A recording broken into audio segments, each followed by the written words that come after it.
ഇടിവെട്ടിയവനെ പാമ്പ് കടിച്ചു എന്നതിന് പ്രാക്ടിക്കൽ ഉദാഹരണം ആർക്കെങ്കിലും കാണണമെങ്കിൽ നേരെ ഡൽഹിയിലേക്ക് നോക്കിയാൽ മതി. ഡൽഹി മുഖ്യമന്ത്രി അരവിന്ദ് കെജ്രിവാൾ അനുഭവിക്കുന്നത് എന്താണോ അത് തന്നെയാണ് ഇടിവെട്ടിയവനെ പാമ്പ് കടിച്ച അവസ്ഥ. ഡൽഹി മദ്യനയ കേസ് ഒരു ഇടുത്തിയായി വന്നതിൻ്റെ ബുദ്ധിമുട്ടുകൾ അനുഭവിച്ചു തുടങ്ങുന്നതേയുള്ളൂ. അപ്പോഴാണ് തൻ്റെ മനസാക്ഷി സൂക്ഷിപ്പുകാരനും രാഷ്ട്രീയ തന്ത്രജ്ഞനുമായ വൈഭവ് കുമാറിൻ്റെ പേരിൽ ഇപ്പോൾ സ്ത്രീപീഡന കേസും വന്നിരിക്കുന്നത്. എന്തായാലും ആം ആദ്മിയുടെ പ്രതിച്ഛായക്ക് മദ്യനയ കേസിൻ്റെ 10 മടങ്ങ് ആഘാതമാണ് സ്വാതി മാലിവാൾ സംഭവം ഏൽപ്പിച്ചിരിക്കുന്നത്.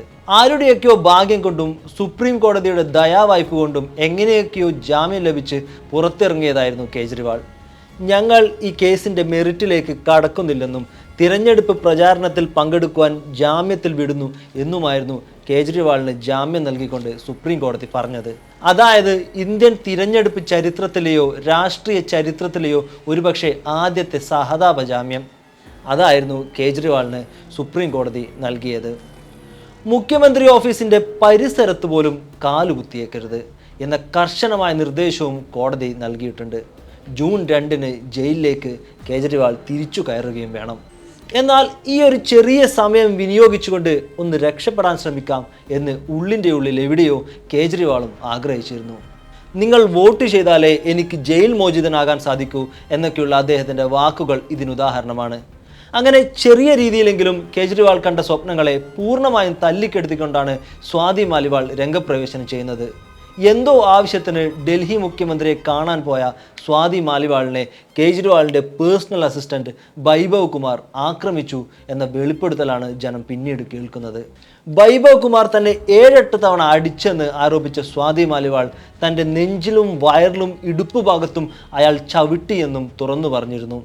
കൂടാതെ സംഭവം നടന്ന സമയത്തെ CCTV ദൃശ്യങ്ങൾ കുമാർ നീക്കം ചെയ്തതായും അവർ ആരോപിച്ചു. ആരാണ് സ്വാതി മാലിവാൾ? ഡൽഹി വനിതാ കമ്മീഷൻ മുൻ അധ്യക്ഷയും ആം ആദ്മി പാർട്ടിയുടെ രാജ്യസഭാ അംഗവുമാണ് സ്വാതി മാലിവാൾ. സംഭവം നടന്നയുടൻ 112 എന്ന എമർജൻസി നമ്പറിൽ സ്വാതി മാലിവാൾ വിളിക്കുകയും സിവിൽ ലൈൻ പോലീസ് സ്റ്റേഷനിൽ ചെന്ന് അനൗദ്യോഗികമായി തന്നെ പരാതി പറയുകയും ചെയ്തിരുന്നു. സ്വാതി മാലിവാളിൻ്റെ വെളിപ്പെടുത്തൽ ശ്രദ്ധയാകർഷിച്ചതിനെ തുടർന്ന് ആം ആദ്മി പാർട്ടി നേതാവ് സഞ്ജയ് സിംഗ് ഇങ്ങനെയൊരു കാര്യം നടന്നിട്ടുണ്ടെന്നും പാർട്ടി ഉചിതമായ നടപടി തന്നെ സ്വീകരിക്കുമെന്നും പറഞ്ഞ് രംഗത്ത് വന്നിരുന്നു. എന്നാൽ അതിനുശേഷം ആം ആദ്മി പാർട്ടി വലിയ രീതിയിൽ ഒരു U-turn എടുക്കുന്ന കാഴ്ചയാണ് ജനം കണ്ടത്. അരവിന്ദ് കെജ്രിവാളിൻ്റെ പ്രധാന അനുയായിയായ വൈഭവ് കുമാറിനെ സംരക്ഷിക്കാൻ വേണ്ടി പാർട്ടി അടക്കം തെരുവിലിറങ്ങുന്നതാണ് പിന്നീട് കാണുന്നത്. ഇതിനെതിരെ മാലിവാൾ തന്നെ രൂക്ഷമായി പ്രതിഷേധിച്ച് മുന്നോട്ട് വന്നിരുന്നു. സ്ത്രീകൾക്കെതിരെയുള്ള അതിക്രമങ്ങൾക്കെതിരെ മുൻകാലങ്ങളിൽ ശക്തമായി രംഗത്ത് വന്നിരുന്ന ആം ആദ്മി പാർട്ടി ഇപ്പോൾ സ്ത്രീ പീഡകർക്ക് വേണ്ടി നിലപാടെടുക്കുന്നു എന്നാണ് മാലിവാൾ അതിനെ വിശേഷിപ്പിച്ചത്. നിർഭയക്ക് നീതി ലഭിക്കാൻ നമ്മളെല്ലാവരും തെരുവിലിറങ്ങിയ ഒരു കാലമുണ്ടായിരുന്നു. എന്നാൽ ഇന്ന് 12 വർഷത്തിന് ശേഷം CCTV ദൃശ്യങ്ങൾ അപ്രത്യക്ഷമാക്കുകയും ഫോൺ ഫോർമാറ്റ് ചെയ്യുകയും ചെയ്ത ഒരു പ്രതിയെ രക്ഷിക്കാനാണ് ആം ആദ്മി പ്രവർത്തകർ രംഗത്ത് വന്നിരിക്കുന്നത്. സമൂഹ മാധ്യമമായ Xൽ എഴുതിയ ഒരു പോസ്റ്റിൽ അവർ തുറന്നടിച്ചു. എന്തായാലും പുരോഗമന പാർട്ടി എന്ന് അവകാശപ്പെടുന്ന ആം ആദ്മി പാർട്ടിയുടെ പ്രതിച്ഛായക്ക് സംഭവിച്ച ഏറ്റവും വലിയ ഒരു ഇടിവ് തന്നെയാണ് ഇപ്പോൾ നടന്നുകൊണ്ടിരിക്കുന്ന സ്വാതി മാലിവാൾ കേസ്. സ്വാതി മാലിവാൾ കേസിൽ വസ്തുതയുടെ ഒരംശം, ഒരു തരിമ്പെങ്കിലും ഉണ്ടെങ്കിൽ ഒരു സ്ത്രീയെ ശാരീരികോപദ്രവം ഏൽപ്പിച്ച ഒരു വ്യക്തിയെ സംരക്ഷിച്ച പാർട്ടി എന്ന ചീത്തപ്പേര് ആം ആദ്മിക്ക് ലഭിക്കും.